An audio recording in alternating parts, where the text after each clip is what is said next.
Ventilador bem aqui, ó, da marca da Ventisol, esse modelo específico.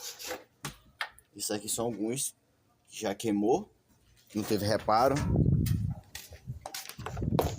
Todos eles são ventiladores problemáticos. Em uma semana queimou 6. E tá num evento que a gente montou, a gente botou 64 ventiladores desse daqui. A maioria do defeito que dá é esse cabo bem aqui, ó, quebra. É um cabo bem vagabundo mesmo, quebra, fecha curto e acaba queimando tudo. O motor de dentro, a maioria deles pega fogo com pouco tempo de uso. Os que estão quebrando o cabo aqui, eu tô trocando, colocando o cabo PP no lugar desse cabo aqui.